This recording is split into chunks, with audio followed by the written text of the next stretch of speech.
The Galactic Council had assembled the greatest military minds from 17 star systems. Admiral Kethvar of the Zephyrian fleet paced before the holographic display, his 4 eyes scanning the tactical readouts with growing desperation. General Thox, whose species had conquered 3 sectors through sheer brutality, clicked his mandibles nervously. Even High Commander Irelia, whose psychic warriors had never known defeat, sat in stunned silence. On the display, a single red dot pulsed ominously. "It's been 47 standard hours," Admiral Kethvar announced, his voice carrying the weight of impending doom.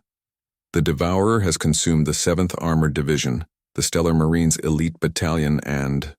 He paused, his throat constricting. "The entire Nexus Prime defense grid."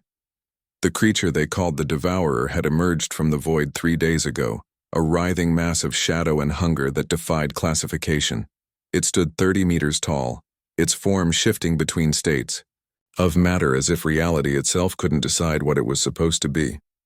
Tentacles of pure darkness lashed out from its core, each one capable of tearing through battle cruisers like tissue paper. Where it touched, matter simply ceased to exist, consumed by an appetite that seemed infinite. The quantum torpedoes had no effect, General Thox reported, his usually booming voice reduced to a whisper. Neither did the plasma cannons or the gravity wells. It just absorbed everything. My psychic warriors couldn't even perceive it properly, High Commander Irelia added, her mental tendrils drooping with defeat. It exists in too many dimensions simultaneously. They described it as looking into the mouth of entropy itself. The Council had tried everything: conventional weapons, exotic particles, reality-warping technology salvaged from ancient civilizations. Nothing had even slowed the creature down. It moved through space with deliberate purpose, heading directly toward the populated core worlds. At its current pace, it would reach Terra Secundus within 12 hours. "Perhaps," Admiral Kethvar said, his voice heavy with the weight of inevitable surrender, "we should begin evacuation protocols." That's when the human delegation finally spoke up. "Actually," said Captain Sarah Chen, rising from her seat at the far end of the chamber, "we'd like to try something." The assembled alien commanders turned to look at her with expressions that ranged from patronizing sympathy to outright disbelief. Humans were new to the galactic community. Barely 3 centuries since first contact. Their military contributions had been modest, competent certainly, but nothing that would suggest they could succeed where the combined might of the galaxy's greatest civilizations had failed. "Captain Chen," Admiral Kethvar said gently, "we appreciate the gesture, but this creature has just consumed forces that could have conquered entire sectors. What could humanity possibly—" "Trust us," Chen interrupted, her dark eyes steady. "We have something you don't." 12 hours later, the Devourer hung in space above Terra Secundus like a malignant star. The planet's population of 40 billion souls waited in terror as the creature's tendrils began to probe the atmosphere, tasting the life that awaited it. The human fleet that approached was laughably small by galactic standards, just a single transport vessel and a handful of escort fighters. The alien observers watching from a safe distance prepared to witness humanity's noble but futile sacrifice. The transport's bay doors opened, and a small figure emerged in a basic EVA suit. It was a child.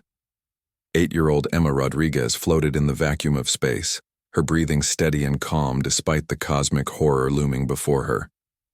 In her arms she carried something that made the watching aliens gasp in confusion and horror. A small, fluffy creature with large eyes and soft fur. A companion animal. A pet. The Devourer sensed the approaching life forms and turned its attention toward them. Tendrils of pure annihilation reached out, ready to consume this insignificant morsel, and stopped. The creature's form, which had been a constantly shifting mass of hungry darkness, suddenly stilled. Its tendrils, instead of striking, began to move in slow, almost hypnotic patterns. The child continued her approach, unafraid, speaking in soft tones that couldn't be heard in the vacuum but somehow seemed to carry across the void anyway. "It's okay," Emma whispered to the creature that had terrorized the galaxy. "You're just lost and scared, aren't you? Big things get scared too sometimes. That's okay. What happened next would be debated by xenobiologists for centuries. The Devourer, this cosmic force of destruction that had consumed armies, began to emit a sound. Not the reality-tearing shriek of hunger they'd heard before, but something else entirely. Something that sounded almost like a purr. The massive creature's form began to coalesce, becoming more solid, more defined. The writhing tendrils settled into something resembling limbs. The void-black surface developed texture, pattern, almost like fur. Emma reached out with one small hand and gently touched what might have been the creature's snout. The devourer, no longer devouring anything, leaned into the touch with a sound that shook nearby asteroids but somehow conveyed nothing but contentment. "You just needed someone to be kind to you," Emma said, settling into a cross-legged position in her EVA suit. The creature curled around her protectively, careful not to harm the fragile human child. Within minutes, the terror of the galaxy was fast asleep, its massive form rising and falling with the rhythm of peaceful breathing.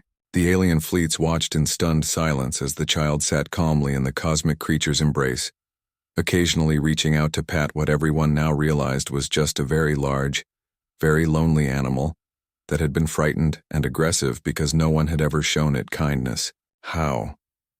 Admiral Kethvar finally managed to ask over the comm channel.